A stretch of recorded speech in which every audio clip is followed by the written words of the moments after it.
जय हिंद दोस्तों। आज स्टार्ट करने जा रहे हैं एक और ही बहुत ही अच्छा टॉपिक और इसका नाम है किंगडम क्लासिफिकेशन। क्लासिफिकेशन पढ़ने के लिए सबसे पहले कुछ बेसिक रिक्वायरमेंट्स हैं। आप लोगों को बहुत ज़्यादा डाउट होते हैं, बहुत ज़्यादा प्रॉब्लम होती है क्लासिफिकेशन को पढ़ने में। आपको ऐसा लगता है कि पूरा का पूरा कंटेंट जो है आपको रटना पड़ेगा, लेकिन आज मैं बहुत ही अच्छे तरीके से आपको एक्सप्लेन करूँगा कि इसको किस तरीके से पढ़ें ताकि आपको रटना ना पड़े। तो ऐसा करने के लिए सबसे पहले चीज़ ये ज़रूरी है कि आपको एक बेसिक अंडरस्टैंडिंग डेवलप करनी होगी कि क्लासिफिकेशन क्यों किया जाता है, इसकी क्या रिक्वायरमेंट है और इवोल्यूशन को भी समझना होगा।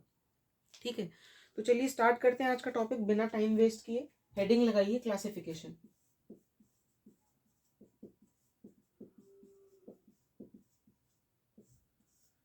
तो क्लासिफिकेशन का रिक्वायरमेंट आखिर में आया क्यों? ठीक है, हम अपने इन्वायरमेंट में अगल बगल देख रहे हैं कि ढेर सारे लिविंग ऑर्गेनिजम्स है। ठीक है, diversity of living organism, diversity of living organisms. तो डाइवर्सिटी ऑफ लिविंग ऑर्गेनिजम्स का मतलब ये हुआ कि हमारे इन्वायरमेंट में बहुत ही ज़्यादा मात्रा में बहुत ही वेरिएशन है ढेर सारे ऑर्गेनिजम्स के बीच। मतलब अलग अलग प्रकार के ऑर्गेनिजम्स हमारे इन्वायरमेंट में प्रेजेंट हैं, तो उनको स्टडी करना एक बहुत ही हार्ड काम है, बहुत ही टफ वर्क है। ठीक है, तो उसको इजी करने के लिए एक सिस्टम डिजाइन किया गया जिसको बोलते हैं क्लासिफिकेशन। ठीक है, to study this diversity of living organism a system was proposed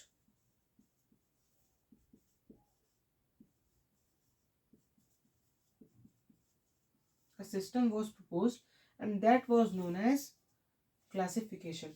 तो स्टार्टिंग से अगर आप हिस्ट्री को कंसिडर करें तो आप देखेंगे कि बहुत सारे लोग ऐसे आए जो क्लासिफाई किए हैं लिविंग ऑर्गेनिजम्स को ड्यू टू अपने हिसाब से, अपने क्राइटेरिया के आधार पर उन्होंने ऑर्गेनिजम्स को क्लासिफाई किया। जैसे एरिस्टोटल आए, आपने इनका नाम सुना होगा। ये भी इन्होंने भी क्लासिफाई किया लिविंग ऑर्गेनिजम्स को। बेसिकली इन्होंने हर्ब्स, श्रब्स एंड ट्रीज, इन तीनों में ये तीन ग्रुप्स बनाए और इन तीन ग्रुप्स के हिसाब से उन्होंने लिविंग ऑर्गेनिज्म को क्लासिफाई किया। और आप खुद ही समझ पा रहे होंगे कि हर्ब्स, श्रब्स और ट्रीज के ग्रुप्स में कितने ज़्यादा डाइवर्सिफाइड ऑर्गेनिजम्स को इन्होंने मिस किया है। तो ये क्लासिफाई करने का जो सिस्टम होता है, ये कैसे किया जाता है, कौन कौन सी क्राइटेरियाज होती हैं जिनको हमें कंसिडर करना होता है, तो आज ये सारी चीज़ें हम पढ़ेंगे इन डिटेल। तो चलिए स्टार्ट करते हैं आज। एरिस्टोटल का आपने देखा, पहला सिस्टम ऑफ क्लासिफिकेशन जो साइंटिफिक माना गया था, जिसको साइंटिफिक कहा गया था, वो लिनियस ने दिया था। लिनियस ने दिया था, जिसको हम बोलते हैं two system, two kingdom system of classification. It was given by Linnaeus. ठीक है, लीनियस ने दिया था। लीनियस को फादर ऑफ बायोलॉजी भी बोला जाता है। ठीक है, अब इतने डाइवर्सिफाइड ऑर्गेनिजम्स की स्टडी के लिए क्लासिफिकेशन जो है ये सिस्टम प्रपोज किया गया था। तो बेसिकली क्लासिफिकेशन का जो प्रोसेस होता है, ये एक ऐसा ब्रांच होता है साइंस का जो क्लासिफाई करे ऑर्गेनिजम्स को। उस ब्रांच को हम क्या बोलते हैं? उस ब्रांच को बोलते हैं टैक्सोनॉमी। ठीक है, टैक्सोनॉमी। और जो कैटेगरीज जिनके अंदर हम क्लासिफाई कर रहे हैं, डिफरेंट डिफरेंट कैटेगरीज में क्लासिफाई कर रहे हैं ऑर्गेनिजम्स को, उनको हम बोलते हैं टैक्सा। उनको क्या बोलते हैं? टैक्सा। टैक्सा क्या होता है? कैटेगरीज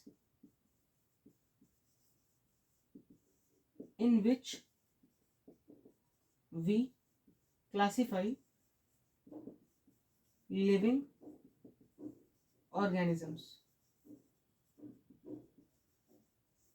तो लिविंग ऑर्गेनिजम्स को हम इस तरीके से क्लासीफाई करते हैं और उनकी कैटेगरीज को हम बायोलॉजिकल टर्म्स में टैक्सा बोलते हैं। ठीक है, अब हम कैटेगरीज या ग्रुप्स ना बोल के उसको सीधे सीधे टैक्सा ही बोलेंगे। ठीक, ये चीज। अब two kingdom system of classification जो लिनियस ने दिया था, इन्होंने दो किंगडम्स में डिवाइड किया था लिविंग ऑर्गेनिजम्स को। पहला किंगडम था प्लांटे और दूसरा किंगडम था एनिमेलिया। Plantae and animalia. अब सोचिए, आपके क्लास में 200 बच्चे हैं, अगर आपको बोला जाए कि आप 5 ग्रुप्स या जितने भी ग्रुप्स पॉसिबल हो वो ग्रुप्स आप बना करके दीजिए। ठीक है, तो ग्रुप्स आप किस क्राइटेरिया के आधार पे बनाएंगे? आपके पास बहुत सारे क्राइटेरिया होंगे, जैसे हाइट हो गया, इंटेलिजेंस हो गया, कलर हो गया। ठीक है, तो डिफरेंट डिफरेंट क्राइटेरिया के हिसाब से आप क्या करेंगे? क्लासीफाई करेंगे। तो लीनियस ने भी कुछ क्राइटेरियाज को कंसिडर किया था, उसमें से एक प्रोमिनेंट क्राइटेरिया जो था वो था mode of nutrition. Mode of nutrition. तो मोड ऑफ न्यूट्रिशन के हिसाब से लीनियस ने बताया था कि ऑर्गेनिजम्स दो टाइप्स के हो सकते हैं, इसलिए इन्होंने दो किंगडम्स में डिवाइड किया था लिविंग ऑर्गेनिजम्स को। पहला है प्लांटे, दूसरा है एनिमेलिया। प्लांटे क्या होते हैं?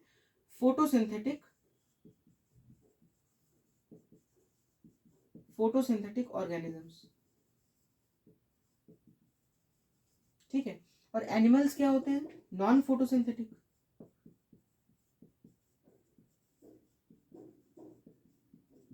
Non photosynthetic organisms. ठीक है, ये क्या होते हैं? अगर फोटोसिंथेसिस कर रहे हैं तो ऑब्वियस सी बात है ये ऑटोट्रॉफ्स होंगे। ठीक है, देखो यहाँ पर मोड ऑफ न्यूट्रिशन को इन्होंने कंसिडर किया, यहाँ ऑटोट्रॉफिक मोड ऑफ न्यूट्रिशन है और यहाँ पर क्या है? ऑटोट्रॉफिक मोड ऑफ न्यूट्रिशन है और यहाँ पर हेट्रोट्रॉफिक मोड ऑफ न्यूट्रिशन। इसीलिए इनको ऑटोट्रॉफ्स कहते हैं, इन्हें हेट्रोट्रॉफ्स कहते हैं।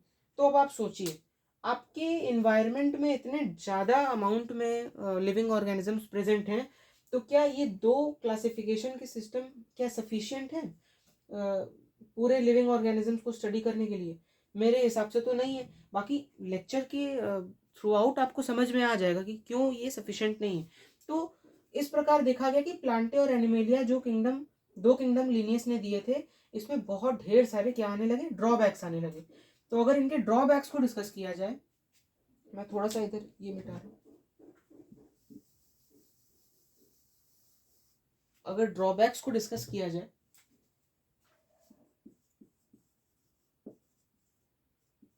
ड्रॉबैक्स को, तो सबसे पहली चीज, जो आपके फंजाई होते हैं, फंजाई, इनको क्या किया गया? प्लांटे में डाला गया था।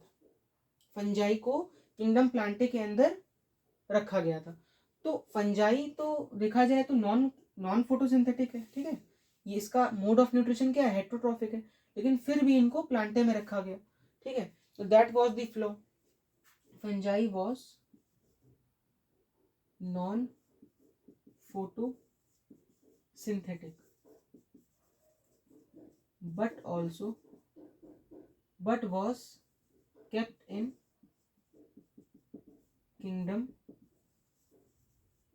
प्लांटे। ठीक है, अब दूसरा आप ड्रॉबैक ले सकते हैं कि साइनोबैक्टीरिया। साइनोबैक्टीरिया क्या होता है ना? साइनोबैक्टीरिया कुछ सिमिलैरिटीज और डिससिमिलैरिटीज दिखाता है। कुछ डिससिमिलैरिटीज एनिमल्स के साथ दिखाता है, कुछ प्लांट्स के साथ दिखाता है। ठीक है, तो मतलब कुल मिला के देखा जाए तो ना तो ये एनिमल्स में फिट हो रहा है, ना तो प्लांट्स में फिट हो रहा है। तो क्या क्या आप कहेंगे इसको? यहाँ पे क्या रिक्वायरमेंट है? Cyanobacteria needs to be kept in separate kingdom. Cyanobacteria को अलग ही किंगडम में रखने की जरूरत पड़ी, फंजाई को भी अलग किंगडम में रखने की जरूरत यहाँ पर पड़ी थी। तो ये सारे ड्रॉबैक्स हैं जिनके बारे में हम डिस्कस कर रहे हैं। अब अगर एक और एग्जांपल लिया जाए जिसको कहते हैं यूग्लिना, ये थोड़ा सा इरेज कर रहा हूँ, यूग्लिना। ठीक है, यूग्लिना क्या होता है? यूग्लिना कुछ रिजेम्बलेंस प्लांट से भी दिखाता है, कुछ एनिमल से भी दिखाता है, तो ये भी प्रॉब्लम यहाँ पे क्रिएट कर रहा था। तो ड्रॉबैक्स के लिस्ट में ये 3 वैसे तो बहुत हैं, आप ये 3 याद रखिए, फंजाई, साइनोबैक्टीरिया एंड यूग्लिना। अब हम थ्रू आउट द चैप्टर जब आगे बढ़ेंगे तो आपको मैं एक तरीका बता दूं क्लासिफिकेशन को सही से पढ़ने का।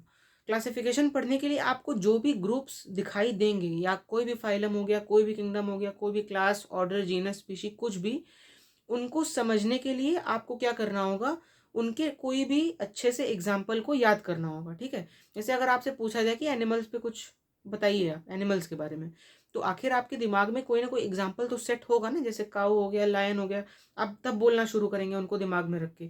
तो यहाँ पर भी अगर आपसे कोई पूछ ले कि जैसे ब्रायोफाइट्स के ऊपर कुछ, अभी आएगा आगे ब्रायोफाइट्स, ब्रायोफाइट्स के ऊपर कुछ आप 2 लाइन्स या उनकी जनरल कैरेक्टरिस्टिक लिखिए। तो अगर वो लिखने के लिए आएगा तो आप क्या करेंगे, आप उसको रट लेंगे तो 2 दिन बाद भूल जाएंगे। तो इससे अच्छा है कि 2 एग्जाम्पल्स, जैसे ब्रायोफाइट्स में आपका एग्जाम्पल मार्केंशिया हो गया, बहुत अच्छा एग्जाम्पल है, तो मार्केंशिया को दिमाग में रखिए, उसके स्ट्रक्चर को याद करिए। आप गूगल पे भी सर्च कर सकते हैं, उसकी इमेजेस देख सकते हैं कैसा वो दिखने में होता है। इससे क्या होगा, आपको एक बेसिक अंडरस्टैंडिंग डेवलप होगी कि क्लासिफिकेशन को किस तरीके से पढ़ना है। रटने की कोई ज़रूरत नहीं है, तो पहले इतना नोट करिए, फिर उसके बाद हम आगे बढ़ते हैं।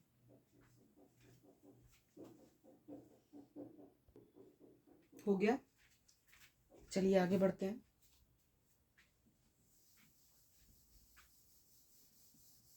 अब देखो ध्यान से, ये 2 किंगडम क्लासिफिकेशन तो एक तरीके से देखा जाए इसके बहुत सारे लिमिटेशंस थे, फेलियर नहीं बोलेंगे, लिमिटेशंस बोलेंगे, क्योंकि इन्होंने भी मेहनत की थी तब दिया अच्छा सा क्लासिफिकेशन। ठीक है, कम से कम स्टार्टिंग यहाँ से क्लासिफिकेशन की, साइंटिफिक मेथड ऑफ क्लासिफिकेशन की स्टार्टिंग यहाँ से हो गई थी। अब मैं यहाँ वाले को क्यों साइंटिफिक कह रहा हूँ, एरिस्टोटल ने भी किया था, हर्ब्स, श्रब्स एंड प्लांट्स में डिवाइड किया था 3 ग्रुप्स में लिविंग ऑर्गेनिजम्स को। तो वो क्या था कि उस टाइम में इतना ज़्यादा सेल के स्ट्रक्चर के बारे में और जितना नॉलेज आज आपको है, आज इस एरा में, उस टाइम में उनको नहीं था। तो उन्होंने आर्टिफिशियली क्लासीफाई किया था, तो हम उसको क्या बोलते हैं, आर्टिफिशियल सिस्टम ऑफ क्लासिफिकेशन। और इसको हम क्या बोलेंगे, यहाँ से लिनियस के क्लासिफिकेशन के बाद से हम इसको बोलेंगे modern system of classification based on scientific, या साइंटिफिक सिस्टम ऑफ क्लासिफिकेशन बोलेंगे। ठीक है, अब ये 2 किंगडम क्लासिफिकेशन के बाद 3 किंगडम क्लासिफिकेशन आया, 3 किंगडम क्लासिफिकेशन के बाद 4 किंगडम क्लासिफिकेशन आया, 4 किंगडम क्लासिफिकेशन आने के बाद जब देखा गया कि ये भी कहीं कहीं लैग कर रहा है, ये भी कहीं ना कहीं लैग कर रहा है, कुछ ऑर्गेनिज्म छूट जा रहे हैं या बहुत सारे एक्सेप्शंस दिख रहे हैं, जैसे यहाँ पर मैंने आपको दिखाया, तो फाइनली एक most accepted method of classification, that was 5 kingdom system of classification आया, and this system of classification was most accepted and was given by R.H. Whittaker. R.H. Whittaker in 1969। अब देखो इसको याद करने की जरूरत आपको है। ठीक है, 2 किंगडम क्लासिफिकेशन दिया था लिनियस ने, जिनको फादर ऑफ बायोलॉजी कहते हैं। 5 किंगडम क्लासिफिकेशन दिया R.H. विटेकर ने 1969 में। ठीक है, ये कुछ फैक्ट्स हैं, आपको मालूम होना चाहिए। अब देखो बहुत ध्यान से मेरी बात को समझना, R.H. विटेकर ने लिविंग ऑर्गेनिजम्स को 5 किंगडम में डिवाइड किया, एंड दैट वर, अगर आपको मालूम हो या ना मालूम हो, आप ध्यान से सुनिए। पहला है Monera, second is protista, third is fungi,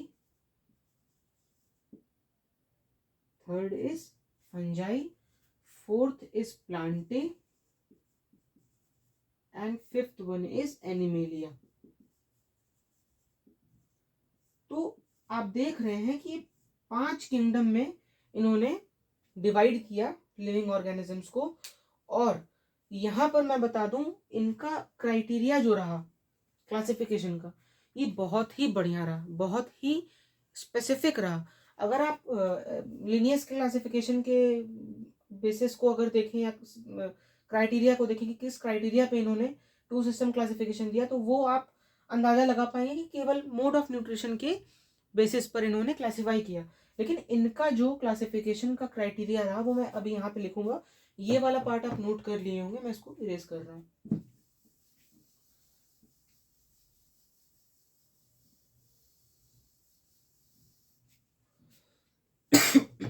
sorry, ठीक है। तो 5 kingdom classification given by R H. Whittaker on the basis of R H. Whittaker classified living organisms into 5 kingdom on the basis of number 1 cell structure, cell organization, अच्छा word, ठीक है, cell organisation अभी explain करेंगे एक एक को। नंबर 2 क्या है, सेल की कॉम्प्लेक्सिटी, ठीक है। थर्ड क्या है, मोड ऑफ न्यूट्रिशन। फोर्थ क्या है, रिप्रोडक्शन। फिफ्थ क्या है, लोकोमोशन, ठीक है। तो बेसिकली मोटा मोटा अगर देखा जाए, ठीक है, ब्रॉडली अगर देखा जाए तो इन 5 बेसिस पे इन्होंने इन 5 किंगडम्स को क्लासिफाई किया, इन 5 बेसिस पे, ठीक है। सेल के ऑर्गेनाइजेशन पे, सेल की कॉम्प्लेक्सिटी पे, न्यूट्रिशन के मोड पे, मोड ऑफ रिप्रोडक्शन पे, मोड ऑफ लोकोमोशन पे। और अगर इन सभी चीजों को मैं अगर इलेबोरेट करके आपको एक्सप्लेन करूं तो सेल ऑर्गेनाइजेशन क्या होता है, सेल ऑर्गेनाइजेशन मतलब टाइप्स ऑफ सेल जो आपने पढ़ रखा है। पहला है प्रोकैरियोटिक एंड यूकैरियोटिक, ठीक है। सेल कॉम्प्लेक्सिटी की बात करें तो यहाँ पे भी 2 टाइप्स हैं, मल्टी सेल्यूलर, पहले यूनिसेल्यूलर लिख लेते हैं, uni cellular and multi cellular, ठीक है। मोड ऑफ न्यूट्रिशन की बात कर ले तो वैसे तो बहुत सारे टाइप्स हैं, यहां पर हम क्या लिखेंगे, ऑटोट्रॉफिक और दूसरा हेट्रोट्रॉफिक, ठीक है। हेट्रोट्रॉफिक में भी कई पार्ट्स हैं, वो आगे जाके डिस्कस करेंगे। रिप्रोडक्शन की बात करें तो रिप्रोडक्शन भी 2 प्रकार के, एसेक्सुअल, 3 प्रकार के, ठीक है। 3 प्रकार में बता रहा हूं, सुनिएगा ध्यान से। वेजिटेटिव, ठीक है, दूसरा क्या है, एसेक्सुअल, तीसरा सेक्सुअल। लोकोमोशन की बात हम बाद में करेंगे, अभी यहां पर आप ध्यान से देखें। इसको आप देख करके अंदाजा लगा पा रहे होंगे कि इन्होंने कितने अच्छी क्राइटेरिया सोची होगी दिमाग में, जिसके हिसाब से इन्होंने इन 5 किंगडम्स को क्लासिफाई किया, ठीक है। और इसको देख करके आप अंदाजा लगा रहे होंगे, प्रोकैरियोटिक है फिर यूकैरियोटिक है। रिप्रोडक्शन में भी देखो तो पहले वेजिटेटिव फिर एसेक्सुअल फिर सेक्सुअल। तो कुल मिलाकर के आप यहाँ पर इवोल्यूशनरी ट्रेंड को देख पा रहे हैं, इवोल्यूशनरी ट्रेंड। शायद आपको ये समझ में ना आ रहा हो इवोल्यूशनरी ट्रेंड का मतलब।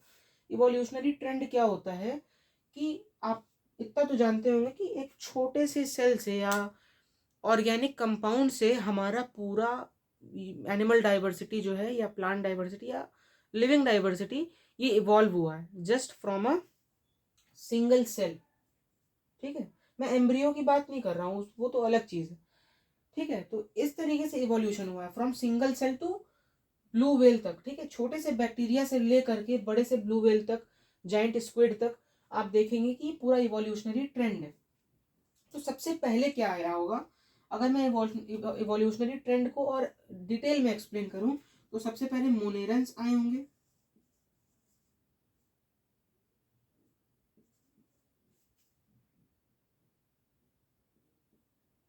मोनेरा, ठीक है। पहले मोनेरन्स आए हैं, फिर इसके बाद प्रोटिस्टा, और प्रोटिस्टा से सबसे पहले कौन आया, फंजाई, ठीक है, प्रोटिस्टा से ही क्या बने हैं, प्लांट्स बने हैं, और प्रोटिस्टा से ही कौन बना है, एनिमल्स बने हैं। ठीक है, अब ये बना है जो मैं बोल रहा हूँ, इसका क्या मतलब है, साइंटिफिक वर्ड्स में अगर बात करें तो प्रोटिस्टा से पहले फंजाई इवॉल्व हुआ कंडीशन के हिसाब से। अब ये देखो, इवोल्यूशन के ट्रेंड को कंट्रोल कौन करता है, कुछ फैक्टर्स होते हैं, आप हायर क्लासेस में पढ़ेंगे, कुछ फैक्टर्स के कारण ये इवोल्यूशन हो पा रहा है। तो प्रोटिस्टा जो है प्लांट्स में कुछ फैक्टर्स के कारण इवॉल्व हुआ, और सम अदर फैक्टर्स के कारण ये प्रोटिस्टा जो है वो एनिमल्स में जाकर के इवॉल्व हुआ। ठीक है, तो आर.एच. विटेकर के 5 किंगडम क्लासिफिकेशन ने इवोल्यूशन को भी, इवोल्यूशनरी ट्रेंड को भी बहुत ही अच्छे से एक्सप्लेन किया है यहाँ पर। अगर आप इन सभी क्राइटेरियाज को यहाँ पर अप्लाई करने की कोशिश करें तो मोनेरा क्या है, अब यहाँ मैं एक डॉटेड लाइन खींच रहा हूँ, मोनेरा क्या है, प्रोकैरियोटिक। फिर इसके बाद देखो, इस लाइन के बाद क्या आ रहा है, यूकैरियोट्स। ठीक है, अब प्रोटिस्टा क्या है, यूकैरियोटिक तो है, एक्सेप्शंस को छोड़ देना। ठीक है, प्रोटिस्टा क्या है, यूकैरियोटिक तो है, प्रोटिस्टा यूकैरियोटिक तो है, लेकिन mostly they are unicellular. Protista mostly they are unicellular. देखो सेल कॉम्प्लेक्सिटी पे आ गए हम, यूनिसेल्युलर। इस लाइन के अगर आगे बढ़े हम तो हमको क्या मिलेगा, सारा कुछ क्या मिलेगा, मल्टी सेल्युलर। अब एक्सेप्शंस को छोड़ देना। ठीक है, फंजाई में भी ईस्ट होता है, यूनिसेल्युलर होता है। ठीक है, एक्सेप्शंस की बात हम नहीं कर रहे हैं। फिर से मैं बता रहा हूँ ध्यान से, मोनेरा प्रोकैरियोट है, मोनेरा के आगे बढ़ेंगे तो प्रोटिस्टा क्या है, यूकैरियोटिक है एंड यूनिसेल्युलर है। प्रोटिस्टा के भी आगे अगर बढ़े हम इवोल्यूशनरी ट्री में तो हमको मल्टी सेल्युलरिटी जो है दिखेगी, सेल्युलरिटी प्रोनाउंस नहीं कर पा रहा हूँ, कोई बात नहीं, हमको ऑर्गेनिजम्स यहाँ मल्टी सेल्युलर दिखेंगे। ठीक है, छोड़ो इंग्लिश को, यहाँ पर कॉन्सेप्ट समझते हैं। सारे ऑर्गेनिजम्स मल्टी सेल्युलर देखेंगे। तो हम कहाँ तक आ गए, सेल कॉम्प्लेक्सिटी तक आ गए। अब हम कहाँ आने वाले हैं, मोड ऑफ न्यूट्रिशन पे। ठीक है, तो अगर हम यहाँ पर मोड ऑफ न्यूट्रिशन को कंसिडर करें इन 3 किंगडम्स में, तो प्लांट्स क्या होते हैं, प्लांट्स क्या होते हैं, ऑटोट्रॉफिक। ठीक है, फंजाई क्या होते हैं, हेट्रोट्रॉफिक, और एनिमल्स क्या होते हैं, ये भी हेट्रोट्रॉफिक होते हैं। ये आपको नीचे का दिख तो रहा है ना, हाँ दिख रहा है। एनिमल्स क्या होते हैं, हेट्रोट्रॉफिक। ठीक है, plants autotrophic, fungi heterotrophic, animals भी हेट्रोट्रॉफिक। लेकिन फंजाई क्या करते हैं, फूड को एब्जॉर्ब करते हैं, अभी मैं आगे बताऊंगा। ठीक है, यहाँ पे एब्जॉर्प्शन ऑफ फूड होता है, यहाँ पे क्या हो रहा है, इंजेशन हो रहा है।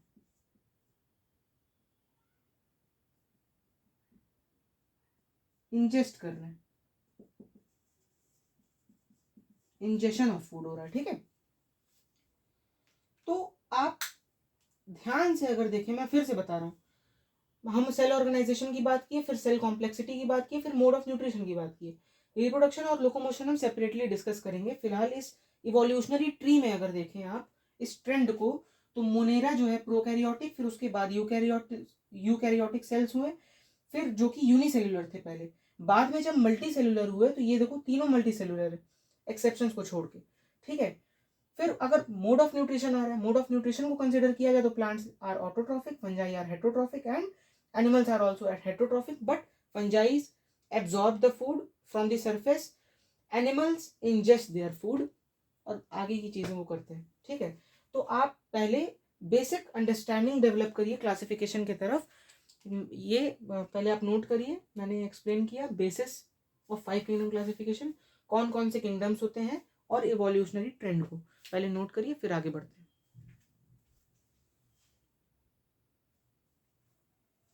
आइए अब इंडिविजुअल्स किंगडम्स को भी डिस्कस करते हैं अंडर 5 किंगडम क्लासिफिकेशन। पहले आता है किंगडम मोनेरा। ठीक है, तो मोनेरा में मैंने यहाँ साइड में लिख रखा है, इन्हीं बेसिस पर हम यहाँ पर जनरल कैरेक्टरिस्टिक्स आपको लिखना बताएंगे, ठीक है। इसके बारे में आप अच्छे से फेमिलियर हो गए होंगे, क्योंकि अभी इसी का यूज करके मैंने इवोल्यूशनरी ट्री बनाई थी। तो सेल ऑर्गेनाइजेशन की अगर बात करें तो ये क्या है, प्रोकैरियोटिक। अभी इन सभी चीज को डिटेल में भी एक्सप्लेन करेंगे। सेल कॉम्प्लेक्सिटी की बात करें तो यूनिसेल्यूलर, ठीक है। मोड ऑफ न्यूट्रिशन की बात करें तो मे बी ऑटोट्रॉफिक और हेट्रोट्रॉफिक, ठीक है, दोनों हो सकता है। लोकोमोशन की बात करें तो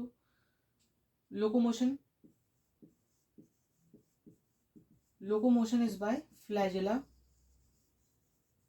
फ्लैजिला और सीलिया,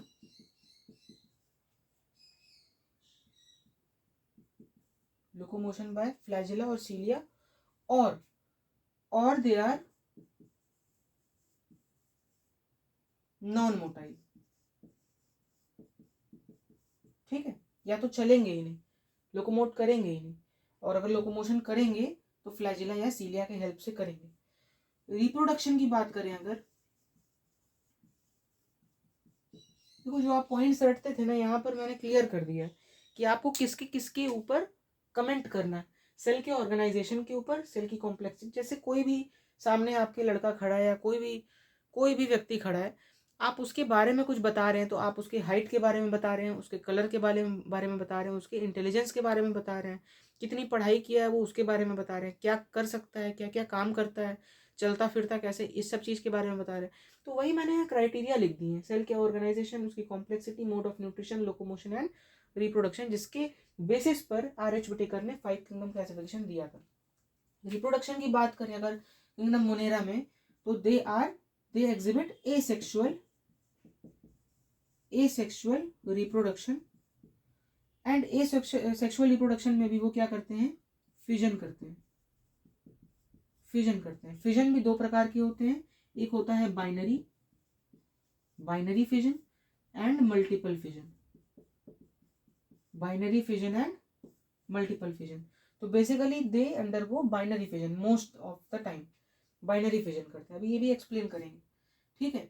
रिप्रोडक्शन उनका सेक्सुअल भी हो सकता है। आपको जान करके बहुत अजीब सा लगेगा, ये इतना प्रिमिटिव ऑर्गेनिज्म, इतना primitive kingdom, prokaryotic cell structure है, लेकिन फिर भी सेक्सुअल रिप्रोडक्शन एग्जिबिट कर रहा है।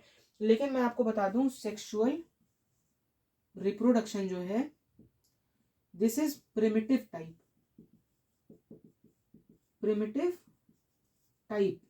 And that is known as conjugation,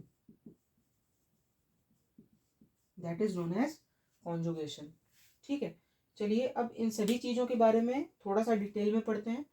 prokaryotic का मतलब होता है do not have a nuclear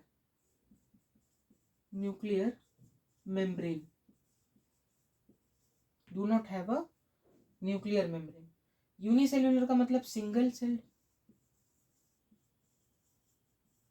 sailed. Autotrophic या हेट्रोट्रॉफिक की बात करें, ऑटोट्रॉफिक भी 2 प्रकार के हैं, ठीक है। एक होता है फोटोसिंथेटिक, एक होता है कीमोसिंथेटिक। मैं यहाँ पर लिख देता हूँ ऐसे, ऑटोट्रॉफिक इधर, हेट्रोट्रॉफिक इधर,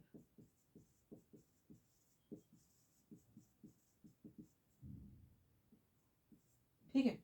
ऑटोट्रॉफिक में भी 2 टाइप्स, एक होगा कीमोसिंथेटिक और दूसरा फोटोसिंथेटिक। देख रहे हो, ये रटने की चीज ही नहीं है ना, आपको केवल इतना पता होना चाहिए कौन सी क्राइटेरिया है, आप सब बता लोगे किसी भी किंगडम का। आपको केवल इवोल्यूशन पे देखना है। देखो ऑर्गेनिजम्स क्या हुए ना, अपने आप को एनवायरनमेंट के हिसाब से अपग्रेड करते आए, जो मैंने आपको बताया अभी लास्ट कुछ मिनट पहले कि ये इवोल्यूशन जब हो रहा था तो उसको इवोल्यूशन को आगे बढ़ने के लिए कुछ फैक्टर्स रिस्पॉन्सिबल होते हैं। तो वही फैक्टर्स जो हैं यहाँ पर रिस्पॉन्सिबल है कि इवोल्यूशन हो पा रहा है। और उस इवोल्यूशन को समझने के लिए हम डाइवर्सिटी ऑफ लिविंग ऑर्गेनिजम्स को समझने के लिए हम क्या कर रहे हैं, क्लासिफिकेशन कर रहे हैं। तो आते हैं ऑटोट्रॉफिक पे। ऑटोट्रॉफिक कीमोसिंथेटिक हो सकता है, फोटोसिंथेटिक हो सकता है। और हेट्रोट्रॉफिक क्या हो सकता है, हेट्रोट्रॉफिक के भी दो ब्रांचेस हैं, सैप्रोफिटिक एंड होलोजोइक, या इसको रहने ही देते हैं, इतना डिटेल में आपको नहीं जाना है, ठीक है। केवल ये आप देखिए, कीमोसिंथेटिक और फोटोसिंथेटिक। हेट्रोट्रॉफिक मतलब एब्जॉर्ब करेंगे उनके सरफेस से न्यूट्रिएंट्स को, और ऑटोट्रॉफिक में खुद से बनाएंगे। खुद से कैसे बनाएंगे, आउटसाइड एनवायरनमेंट में कोई केमिकल होगा उससे अपना फूड बना लेंगे, या लाइट का यूज करके बनाएंगे, सनलाइट का यूज करके, फोटोसिंथेसिस करके, ठीक है। लोकोमोशन में नॉन मोटाइल मैक्सिमम टाइम्स आप देखेंगे, अगर मोटाइल होंगे भी तो दे विल हैव फ्लैजिला और सीलिया, ठीक। हाँ, अब बात करते हैं रिप्रोडक्शन की। Asexual reproduction by binary fission. होता क्या है ना, ये एक सेल है, इसके अंदर न्यूक्लियस है, nucleus is not bound by a nuclear membrane. तो इनका क्या होता है, सबसे पहले ये कुछ इस तरीके से डिवाइड करने के उस पे आते हैं, ठीक है। और फाइनली जो है दो डॉटर सेल बना लेते हैं। इस तरीके से इनका सिंपल डिवीजन होता है, ठीक है। बीच में क्लीवेज होती है, इसको क्या कहते हैं, क्लीवेज। बीच में क्लीवेज होता है, सेल क्लीवेज, और फिर उसके बाद दो डॉटर सेल। अगर कॉन्जुगेशन की बात करें तो कॉन्जुगेशन कैसे होगा, एक सेल ये है, एक सेल ये है, दोनों क्या करेंगे, आपस में आएंगे क्लोज टूवर्ड्स ईच अदर और ऐसे अटैच हो जाएंगे आकर के, ठीक है। ऐसे अटैच होने के बाद ये अपने न्यूक्लियस को एक्सचेंज कर लेते हैं, न्यूक्लियस एक्सचेंज कर लेते हैं, इनको कहते हैं कॉन्जुगेशन। कॉन्जुगेशन का मतलब क्या होता है, कॉन्जुगेट हो जाना, साथ साथ हो जाना। तो देखो दो सेल्स हैं, साथ साथ आ गए, न्यूक्लियर मटेरियल अपना जेनेटिक मटेरियल को एक्सचेंज कर लिया आपस में, और exchange nuclear sorry genetic material यहाँ एक्सचेंज हुआ।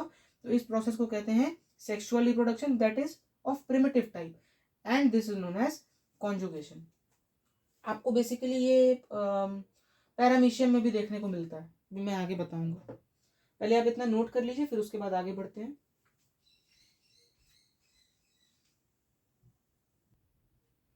चलिए आगे बढ़ते हैं। किंगडम मोनेरा में आपको बैक्टीरियाज के बारे में पढ़ना है, तो मैं यहाँ का पोर्शन इरेज कर रहा हूँ, फिर उसके बाद हम बैक्टीरियाज को स्टार्ट करेंगे।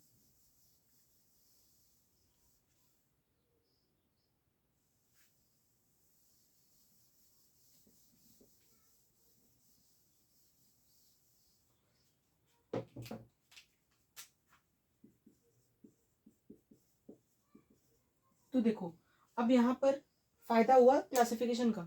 डिफरेंट डिफरेंट टाइप्स के ऑर्गेनिजम्स को हमने किंगडम मोनेरा में रखा। किंगडम मोनेरा के जो जनरल कैरेक्टरिस्टिक्स होंगे, ऑब्वियस सी बात है, उसके अंदर आने वाले ऑर्गेनिजम्स के भी वही जनरल कैरेक्टरिस्टिक्स होंगे। तो बैक्टीरिया में क्या होता है, bacteria is a prokaryotic cell, single unicellular cell, that is prokaryotic. तो सिंपल सी बात है, यहाँ पर न्यूक्लियर मेम्ब्रेन नहीं होगा, यानी कि जेनेटिक मटेरियल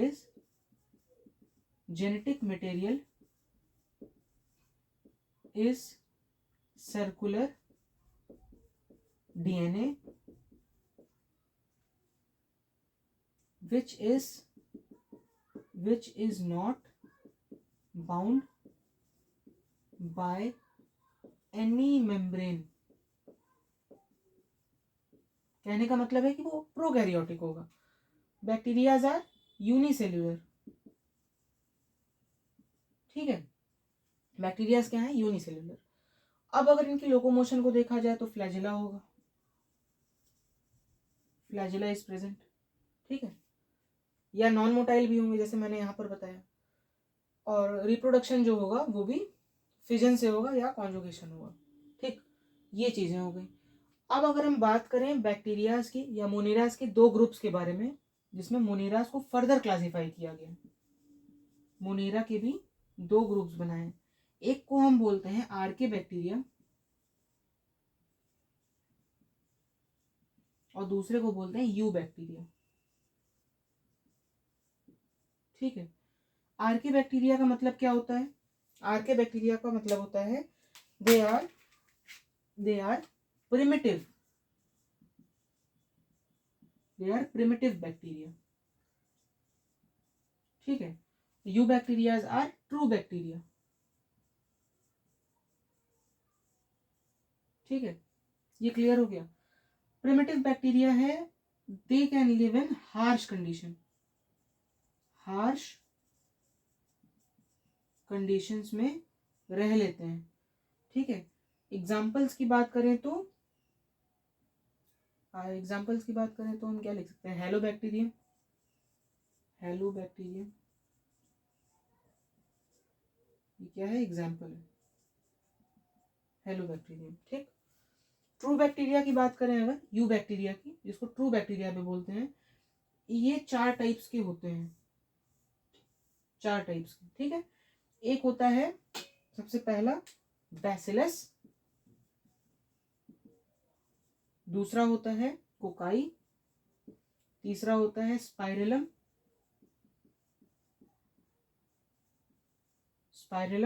और चौथा होता है विब्रियो, ठीक है।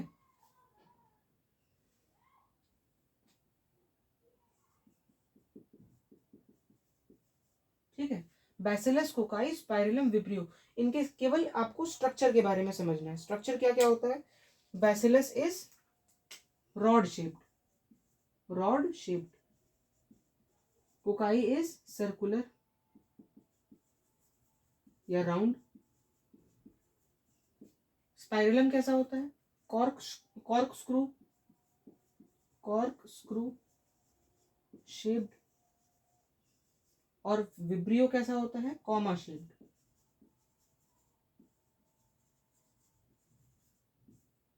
आई होप आप समझ पा रहे होंगे कि मैं क्या बताना चाह रहा हूँ।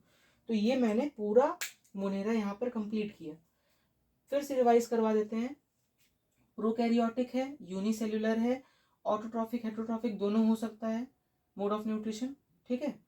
और लोकोमोशन बाय फ्लैजिला या सीलिया, और they can be non motile also, reproduction by asexual and both sexual and sexual mode of reproduction is of primitive type and that is known as conjugation. और इसका एक example जो कि bacteria है उसके बारे में हमने डिस्कस किया, इसी के जैसा होगा क्योंकि इसी के अंडर वो आ रहा है, ठीक है। और मोनेरा के 2 हमने ग्रुप्स पढ़े, आर्के बैक्टीरिया एंड यू बैक्टीरिया, और उनके बारे में हमने पढ़ा, ठीक है। तो आप पहले इसको नोट कर लीजिए, फिर हम नेक्स्ट किंगडम पे बढ़ेंगे, दैट इज प्रोटिस्टा।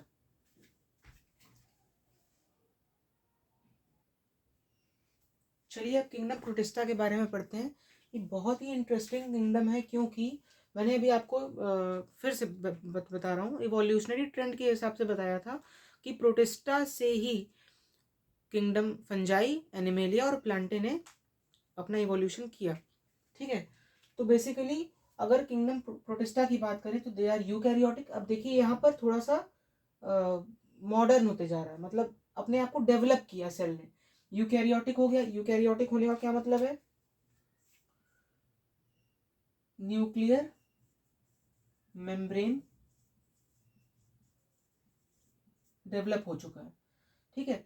अब इसके पहले मोनेरन्स जो थे वो यूनिसेल्युलर होते थे, यहाँ पे मल्टी सेल्युलैरिटी थोड़ी सी आ गई है, थोड़े अभी यूनिसेल्युलर भी है, ठीक है, लेकिन most of the cells are multi cellular. और इनका भी mode of nutrition is autotrophic as well as heterotrophic, ठीक है। अब ऑटोट्रॉफिक अभी मैंने आपको बताया कि 2 टाइप्स के हो सकते हैं ऑटोट्रॉफिक, एक होता है कीमोसिंथेसिस, दूसरा है फोटोसिंथेसिस, ठीक है। और हेट्रोट्रॉफिक मैंने आपको क्या बताया, saprophytic and parasitic, saprophytic and parasitic अभी मैंने आपको बता दिया, ठीक है। तो इसको दिमाग में रखिएगा। अब आते हैं हम यहाँ पे कि प्रोटिस्टा के कौन से 3 टाइप्स हैं। तो अभी आपको मैंने बताया कि प्रोटिस्टा से ही तीनों इवॉल्व हुए हैं, फंजाई, एनिमल एंड प्लांट्स। सो इसीलिए इसके 3 टाइप्स को बनाया गया है। पहला होता है प्लांट लाइक प्रोटिस्ट, दूसरा है एनिमल लाइक प्रोटिस्ट, और तीसरा होता है फंजाई लाइक प्रोटिस्ट। ठीक है, ये क्लियर हुआ कि नहीं? Plant like protist, animals like protist and fungi like protist. एक सेकेंड। तो प्लांट लाइक प्रोटिस्ट जो होते हैं, यहां पर क्या होगा, दे कैन अकर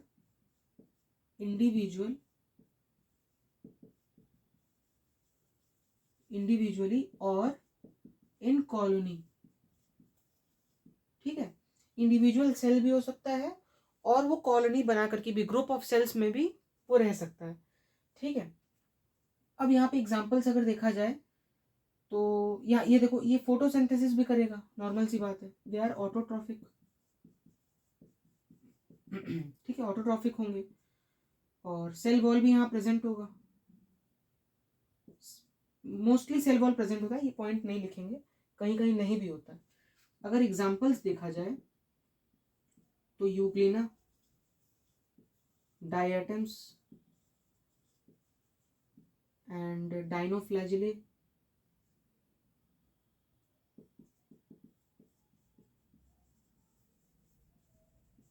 ठीक है, डाइनोफ्लैजिलेट, ये हो गया प्लांट लाइक प्रोटिस्ट।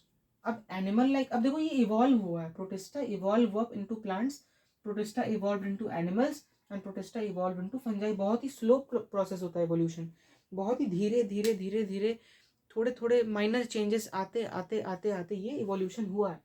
अगर एनिमल लाइक प्रोटिस्ट की बात करें हम, तो दे कैन, पहली बात तो ये मोटाइल होंगे, मोस्टली।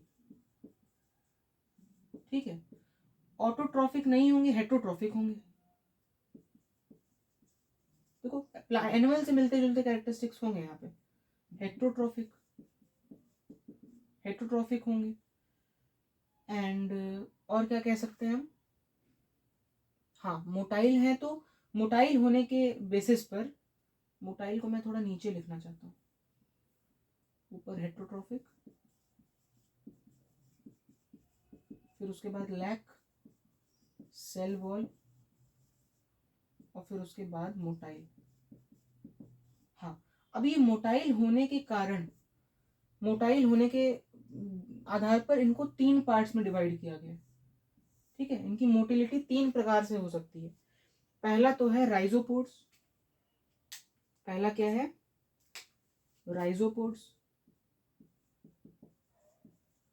राइजोपोडा, दूसरा है फ्लैजिलेटा और तीसरा है सिलिएटा। ठीक है, मतलब मोटाइल है तो मतलब राइजोपोड्स के कारण भी मोटाइल हो सकते हैं, फ्लैजिला के कारण भी मूव कर सकते हैं, सीलिया के कारण भी मूव कर सकते हैं। यहाँ पे डिफरेंट डिफरेंट एग्जांपल्स आप क्या याद रखेंगे, राइजोपोडा के केस में आप याद रखेंगे, देखो जो सूडोपोडिया होता है ना, वही राइजोपोड है। ठीक है, तो यहाँ पर आप क्या एग्जाम्पल याद रखेंगे, यहाँ पर याद रखेंगे अमीबा। अमीबा में क्या होता है, सूडोपोडिया, सूडो मतलब फॉल्स, पोडिया मतलब फीट, फॉल्स फीट। देखो ध्यान दो, अमीबा कैसे रहता है ये, ठीक है, इसको आगे बढ़ना है, अपना ये साइटोप्लाज्म एक्सटेंड करेगा तो इस तरीके से आगे बढ़ेगा, ये पीछे वाला आगे एक्सटेंड कर जाएगा। ठीक है, तो कुछ इस तरीके से एक्सटेंड करता है या इस तरीके से मूव करता है, इसको क्या बोलते हैं, सूडोपोडिया या फॉल्स फीट। सूडो मतलब फॉल्स, पोडिया मतलब फीट। फ्लैजिलेटा की बात करें तो फ्लैजिला प्रेजेंट होगा, और फ्लैजिला प्रेजेंट होता है ट्रिपैनोसोमा में,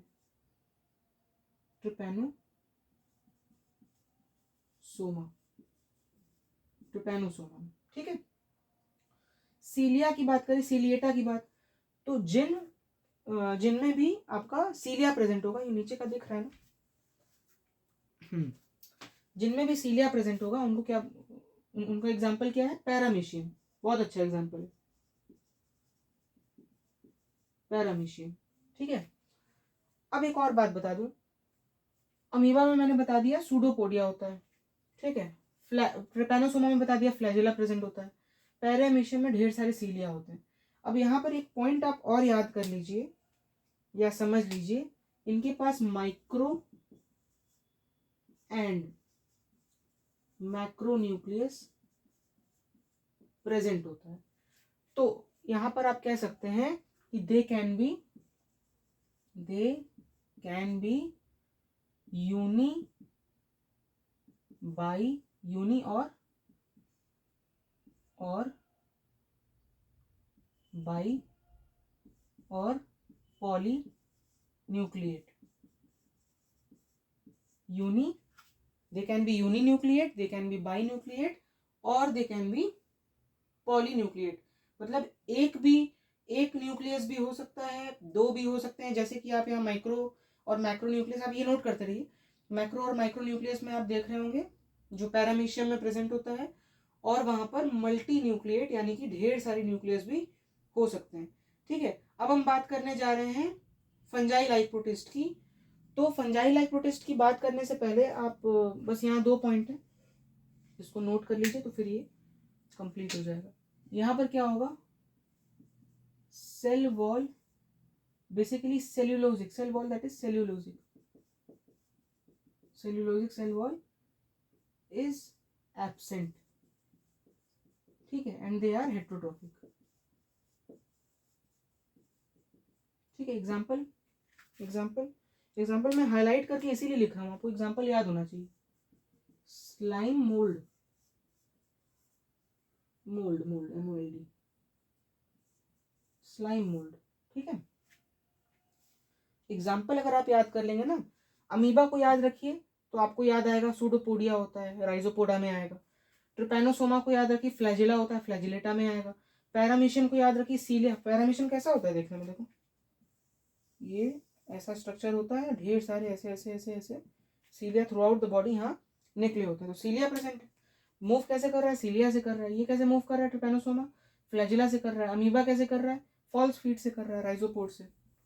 ठीक है, तो ये थे हमारे किंगडम प्रोटिस्टा के बारे में सारी डिटेल। जनरल कैरेक्टरिस्टिक्स भी मैंने बता दिया आपको, और अब ये 3 टाइप्स भी बता दिए। 3 टाइप्स कैसे आते हैं ये भी मैंने आपको क्लियर बता दिया इवोल्यूशनरी ट्री के हिसाब से, कि प्रोटिस्टा से ही आपके प्लांट्स, एनिमल्स और फंजाई इवॉल्व हुए हैं। तो जब प्लांट्स इवॉल्व हो रहे थे तो बीच में कुछ मिक्स वाले कैरेक्टरिस्टिक्स आ रहे थे, कि आधे प्लांट के आधे प्रोटिस्टा के, तो उसको प्लांट लाइक प्रोटिस्ट बोल दिए। एनिमल्स में जब इवॉल्व हो रहा होगा तो थोड़े से एनिमल्स के कैरेक्टरिस्टिक्स होंगे, कोई थोड़े से प्लांट के कैरेक्टरिस्टिक्स, थोड़े से प्रोटिस्टा के होंगे, तो इनको एनिमल्स लाइक प्रोटिस्ट बोल दिए। और जब फंजाई में प्रोटिस्टा इवॉल्व हो रहा होगा तो बीच में कभी कोई ऑर्गेनिज्म में थोड़े से फंजाई लाइक कैरेक्टरिस्टिक्स होंगे, थोड़े से प्रोटिस्ट लाइक होंगे, तो उनको क्या बोल दिया, फंजाई लाइक प्रोटिस्ट बोल दिया। तो पहले आप इसको नोट करिए, फिर हम आगे बढ़ते हैं किंगडम फंजाई पर। तो चलिए अब किंगडम फंजाई के बारे में पढ़ते हैं।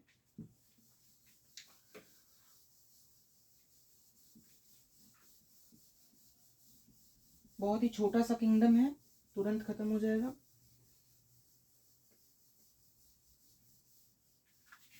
किंगडम फंजाई,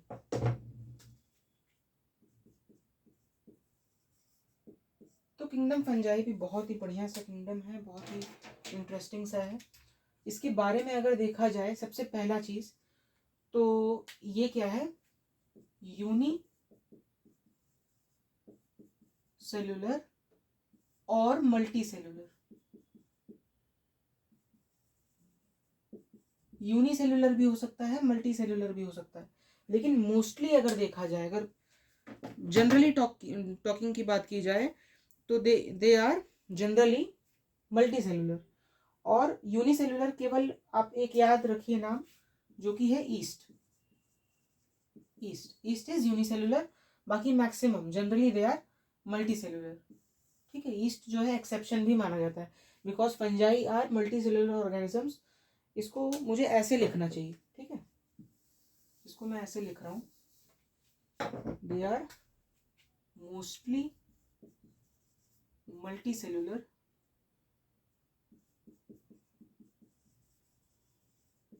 ठीक है, मोस्टली मल्टी सेल्यूलर, और यहाँ ब्रैकेट में एक्सेप्शन क्या है, east, that is unicellular, east that is unicellular. ठीक है, ये तो हो गई सेल्युलैरिटी की बात, मतलब इनके सेल्स कैसे हैं। और अगर इनकी बात करें सेल ऑर्गेनाइजेशन की, तो यूकैरियोटिक है। ठीक है, यूकैरियोटिक हो जाएगा। ठीक है, अब मोड ऑफ न्यूट्रिशन की बात करते हैं। Mode of nutrition, mode of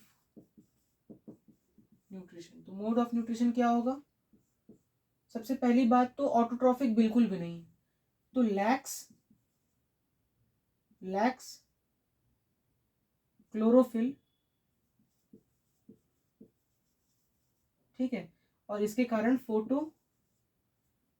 photosynthesis नहीं हो पाएगा। Lack chlorophyll, that's why photosynthesis can not occur. ठीक है, और अगर बात करें तो ये जो है हेट्रोट्रॉफिक होता है। हेट्रोट्रॉफिक, ठीक है, हेट्रोट्रॉफिक भी दो प्रकार की, एक है पैरासिटिक और दूसरा है सैप्रोफिटिक।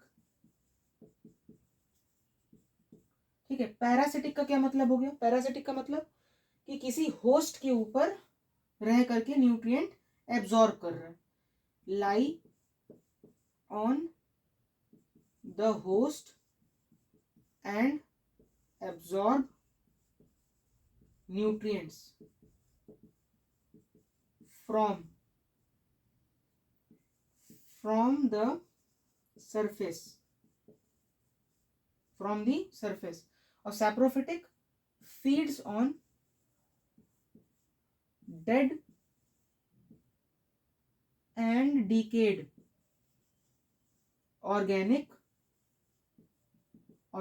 matter। ये जनरल सी बात हो गई मोड ऑफ न्यूट्रिशन की।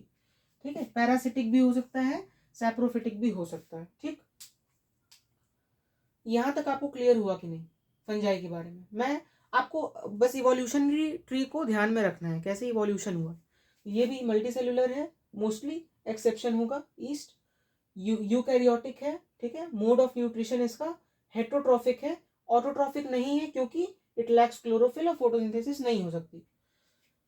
हेट्रोट्रॉफिक में भी पैरासिटिक है और सैप्रोफिटिक है। पैरासिटिक का मतलब किसी होस्ट के ऊपर रह करके न्यूट्रिएंट्स उससे एब्जॉर्ब करेगा उसके सरफेस से। और सैप्रोफिटिक का क्या मतलब हो गया? डेड और डिकेड मैटर से, ऑर्गेनिक मैटर से, कोई एनिमल मर गया या कोई प्लांट डाई मर गया, डीके करने लगा, तो उसके ऊपर फंगस उग सकता है, ग्रो कर सकता है। ठीक है, तो उसको सैप्रोफिटिक बोलेंगे।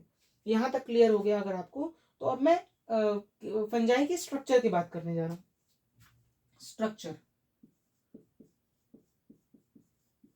स्ट्रक्चर बड़ा ही सिंपल सा मैं आपको बताऊंगा स्ट्रक्चर के बारे में। इसमें बच्चों को बहुत डाउट होता है कि हाइफी क्या होता है, माइसीलियम क्या होता है। ठीक है, बहुत ज्यादा डाउट होता है। तो अगर आप देखें ध्यान से, हाइफी, एक सेकंड, हाँ, तो हम हाइफी की बात कर रहे थे। हाइफी, या तो इसको हाइफा भी बोलते हैं। हाइफा तब बोलेंगे जब सिंगुलर। ठीक है, तो बेसिकली ये होते क्या हैं? They are thread like structure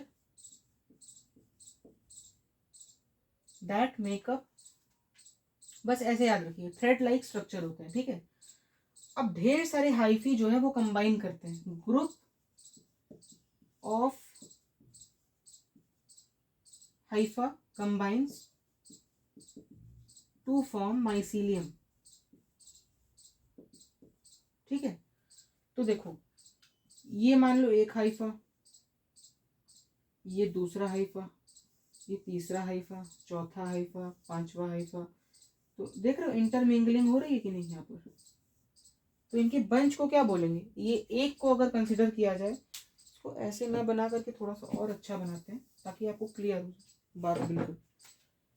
ये एक, ये दो, तीन, चार, पाँच, 6, 7, देख रहे हो कितने ढेर सारे मैं बना रहा हूँ हाइफा। ये इंटरमिंगल्ड होते हैं बिल्कुल आपस में ऐसा। इस एक को क्या बोलते हैं? हाइफा बोलते हैं। और इस पूरे बंच को बोलते हैं माइसीलिया। या माइसीलियम, सिंगुलर बोलेंगे तो माइसीलियम, ठीक है। ये माइसीलियम प्राइमरी सेकेंडरी टर्सरी ऐसा होता है। आगे जाकर के क्या होता है, ये फ्रूटिंग बॉडी बनाता है, फ्रूटिंग बॉडी कुछ इस तरीके से बनाता है। ये क्लियर हुआ कि नहीं, ये आपको क्लियर हो रहा है? जैसे मशरूम में आप देखेंगे ना, मशरूम में ऐसे कुछ सिलेंड्रिकल सा होता है, फिर ऊपर क्या होता है, ऐसा होता है।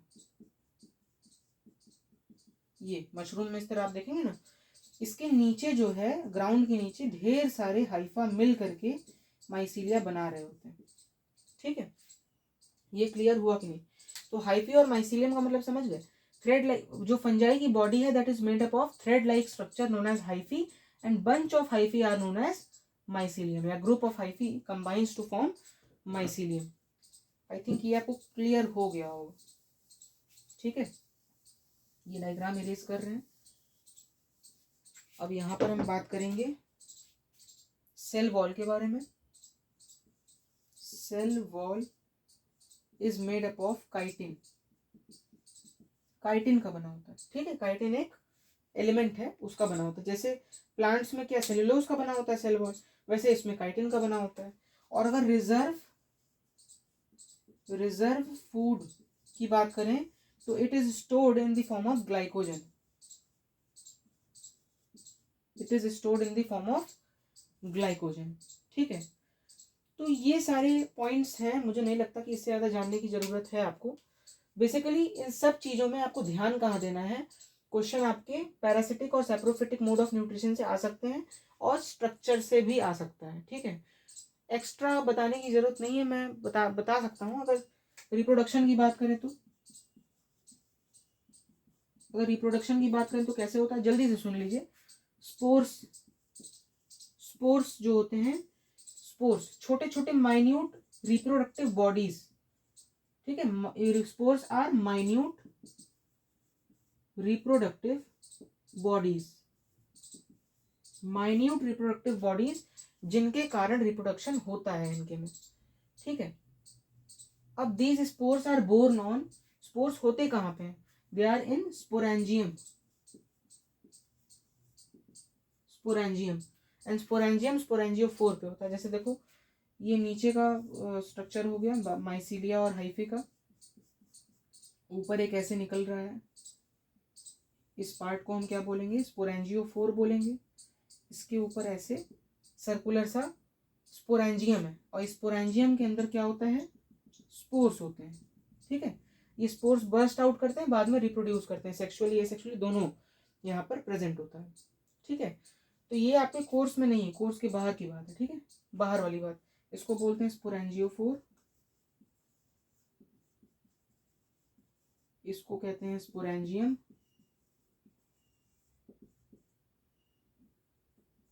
और इसके अंदर क्या होता है, स्पोर्स, ठीक है। क्लियर हो गया। एग्जाम्पल की बात करते हैं जल्दी से, बिना एग्जाम्पल के तो कुछ होने वाला ही नहीं है।